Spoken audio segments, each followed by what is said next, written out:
Bem, hoje vamos voltar com a nossa entrevista com o Pelé, que tem muita coisa boa para contar. E aí, Pelé?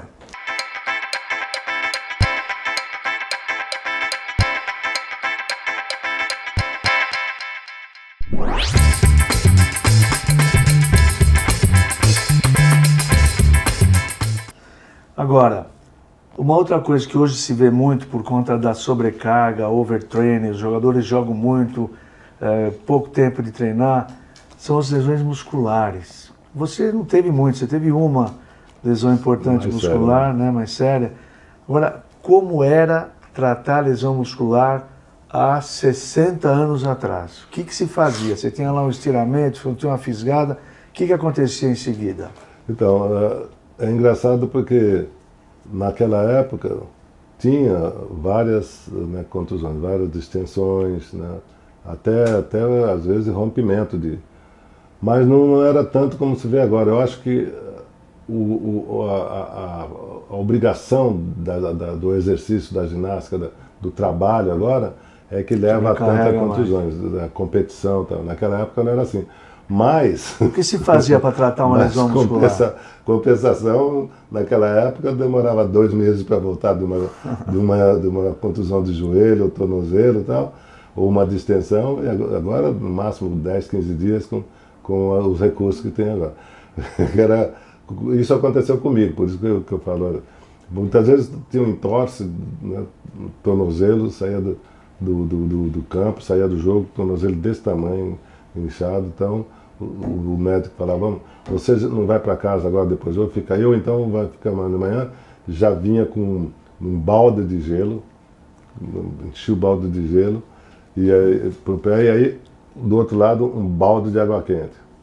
Então o tratamento é assim, põe no gelo, quando não aguentava, põe na água quente, sabe? Eu juro por Deus, a gente fazia isso no vestiário, aí tudo põe na água quente e tal. Aí no treino fazia isso, e às vezes não tinha jeito, porque muitas vezes é uma ruptura de menisco, não é um tratamento esse, né?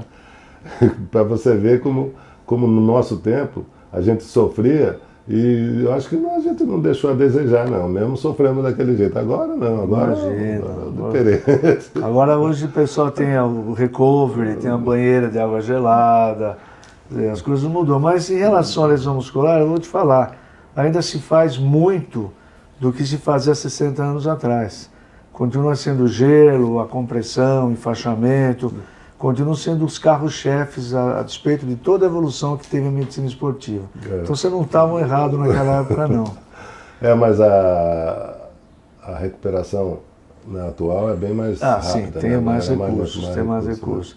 Agora, outra coisa que aconteceu durante esses anos todos é a evolução dos equipamentos, da bola, do campo. Antes tinha buraco e ninguém reclamava, ninguém se machucava.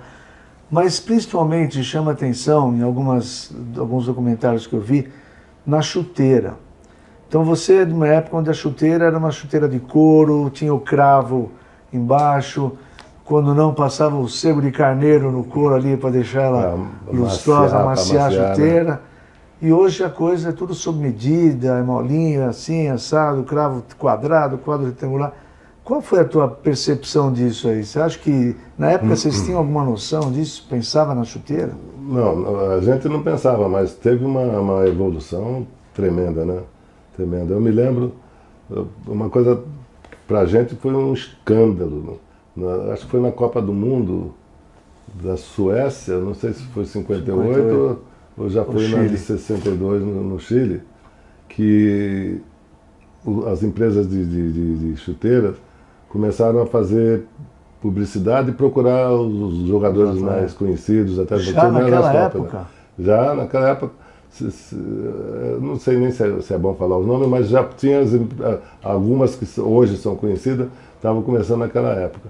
Mas não era uma coisa tão boa, porque as traves, né, eram as traves ainda que tinha que tirar, que rosquear, às vezes machucava o pé. Eu tive dessa chuteirinha, eu jogava com essa chuteirinha na várzea. Então essa mudança, né, para hoje foi radical, né, porque você vê, hoje o material esportivo é levezinho. A gente põe uma camisa que transpirava, ficava um peso danado, porque era algodão puro, e o pessoal falava que era bom porque era algodão puro. Algodão, pois é. Então teve toda essa mudança, toda que eu, graças a Deus, eu vim acompanhando tudo isso e peguei um pouco da fase boa também, né, dessa fase mas não era uma coisa tão profissional, né, no material esportivo como é hoje. Você acha que isso foi uma coisa positiva para o esporte, sem dúvida futebol, nenhuma, né? Sem dúvida nenhuma. Agora, você falou de 58, 62, apesar de você participou de 66, 70, mas eu acho que 58 e 62 tiveram um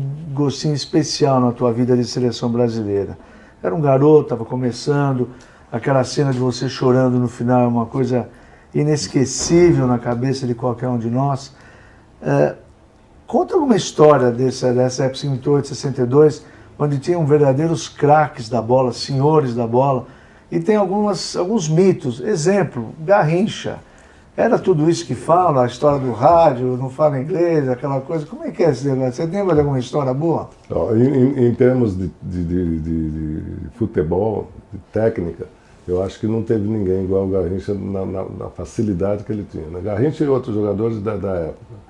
Mas no meu caso, eu não sabia, eu era um jogador de Bauru que veio para o Santos e, poxa, aconteceu muito rápido, né? Então eu via meio assustado. Você se assustou um pouco com a grandiosidade. Tá?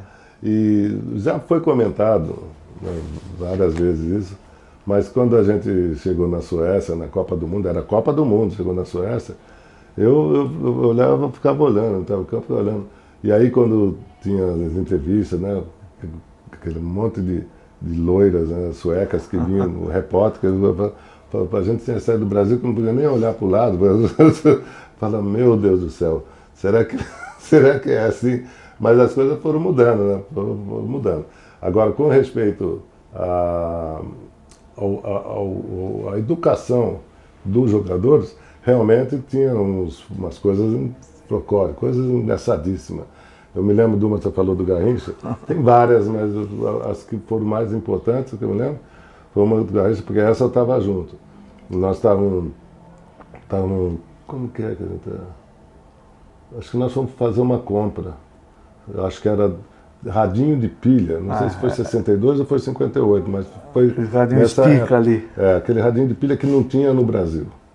Aí chegamos, aí o nosso empresário falou assim, não, vem aqui que eu vou levar vocês numa loja, que é um diretor de futebol, ele gosta, ele tem uma loja de relógios, vamos mostrar para vocês. Aí fomos, os 4 ou 5 jogadores, fomos, e um desses jogadores estava o Garrincha, ainda estavam vendo. E eu me lembro do Garrincha, o Djalma Santos, que era o gozador, ele estava junto nesse dia. Né? Tinha um lateral que parecia um escanteio. Que era o lateral, que bateu. Era um Agora os caras batem foto, mas ele já era, e muito gozador. E nós estávamos vendo, tá, o Pepe, né, o Nilton Santos, tá vendo os rádios. Aí o Garrincha chamou o empresário e falou assim, vem cá, fala para ele, não tem brasileiro, porque eu não entendo nada do que ele fala. ele queria escutar em português. Ele falou, mas eu vou comprar isso, não tem nada. Essa história é verdadeira mesmo, verdadeira, eu estava junto. Eu não sabia direito que depois os caras começaram a rir, mas aí depois, coitado, né? Depois dos 8 anos de discussão, onde a gente chegava, tem um rádio de pilha aí pro Garrincha, mas tem que ser brasileiro. E quem era o mais bagunceiro da época? Sempre tem bagunceiro. Hoje se fala em Batucama, da época, quem era o mais baderneiro de 58 a 62? De fazer...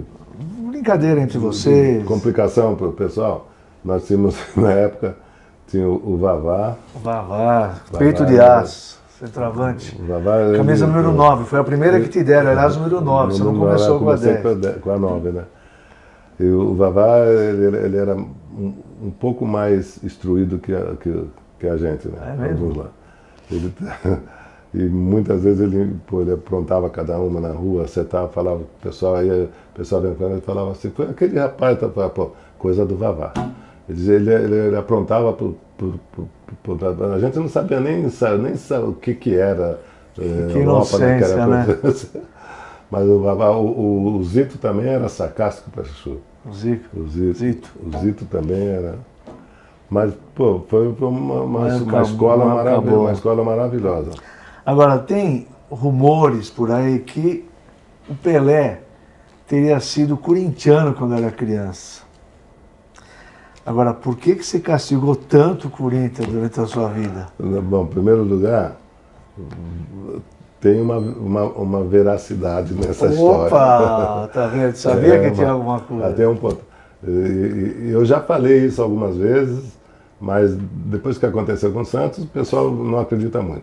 O meu pai foi o grande Dondinho, que fazia muito gol, e ele tinha os amigos dele, e alguns dos amigos que iam em casa eram corintianos. E por isso, eles traziam o jogo de botão do Corinthians, do Palmeiras. E o meu irmão, o Zoca, que jogou no Santos também, mas não seguiu, o Zoca era palmeirense roxo. E eu falei, bom, ganhei do Corinthians o botão. E a gente fazia os torneios em Bauru, e eu jogava com o Corinthians. E o goleiro do Corinthians, antes de você jogar, era o Gilmar. Era o Gilmar, o goleiro depois do Corinthians. Foi pro Santos. Na época tinha Batalha, aquela ponta. Não, foi antes. Antes ainda? O Batalha ainda não estava. Na época do Gilmar, tinha os jogadores já de algum certo nome, que eu falava, né? Pô, Gilmar, tá pegando. Mas eu nem tinha noção. Eu era Bauru Atlético Clube, eu era Baque.